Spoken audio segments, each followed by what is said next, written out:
back, legends. I hope you're all fantastic. Today on 5-Minute Licks, I want to break down an essential Stevie Ray Vaughan-ism. But before I do that, I want to tell you a quick little story because two life-changing events happened on the same night when I was about 13 or 14 years old and I just started playing guitar. My dad came home with a DVD player, and that in itself was kind of magic because you had this thing that looked like a CD, but you could hook it up to your TV and you could watch videos and you didn't have to fast forward or rewind like on a VHS tape. You could just go, hey, I want to watch Texas Flood on the Live at the El Macambo DVD. I can just skip to that and I can keep skipping to it for hours and hours because the first DVD he bought was SRV, Live at the El Macambo. It's still one of my favorite things ever in the history of the world. Just that trio format, the kind of raw intensity, the honesty, the ways he's putting out 1,000% soul on there, the rhythm section, the audience. It's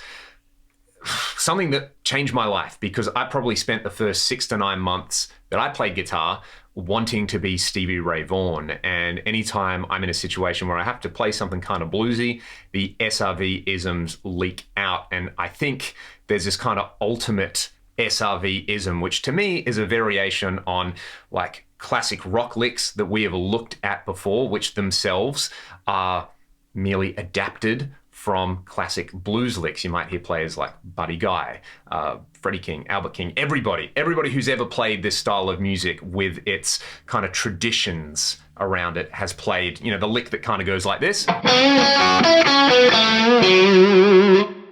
I've even done a 5-Minute Licks video on that exact lick, but you can kind of put a fun, fresh variation on it, get a bit of spice in your playing and do that classic SRV-ism. Let's just quickly hear what I'm talking about. So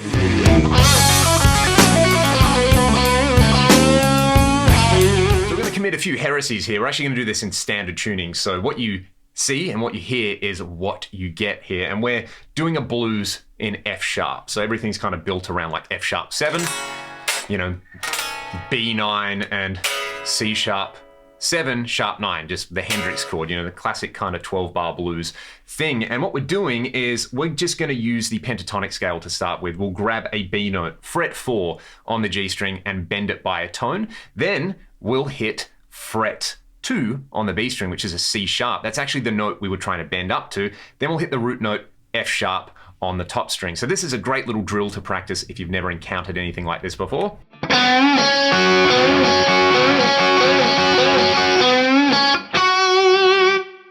Then what we're going to do is we're going to play E and C sharp again, so fret 5 and 2 on the B string. That's a great repetitive lick on its own.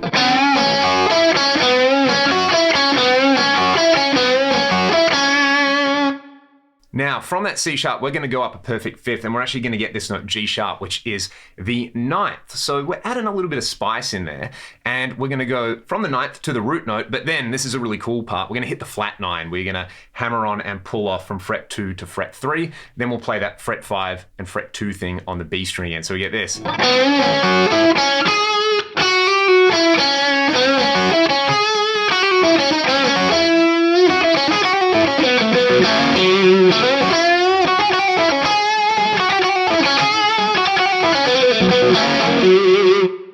And if you kind of want to finish it off, what I like to do is grab fret 4 again, which is actually the 4th interval in here, slide it up and down from the 5th fret, so the blue note, the flat 5, come back down to fret 2 on the G string, and then hammer on to fret 3. So you go, like there's so much bluesiness involved in here. We're going from 4 to flat 5, minor 3rd to major 3rd, and then land on the root note, fret 4 on the D string. So you get this.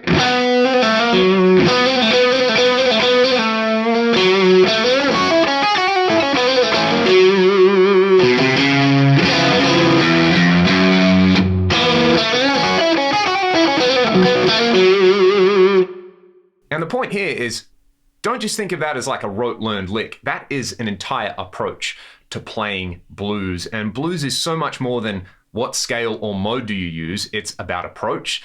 It's about actually trying to really throw yourself into the deep end here and try to play with some soul and channel something. You know, if you're an incredibly happy person, channel some of the joy in your life out of your guitar. If you're somebody who's experienced some pain, which I think we all have, let it leak out of the guitar. And there's a reason why you see people like Stevie and Gary Moore and Robin Trower and like everybody who's ever tried to play blues in their life pull those faces, because there's some pain involved. And I think it's one of these reactions that we have as guitar players where, you know, whether you're playing 13s in E flat and your fingers just hurt, or whether you're thinking about an experience in your life that's related to the song that you're playing, you're trying to channel that, that's why you get these weird faces. And that's why somebody like Stevie Ray Vaughan was so great, because they were able to channel so much soul out of their guitar and use the format and the tradition of the blues to create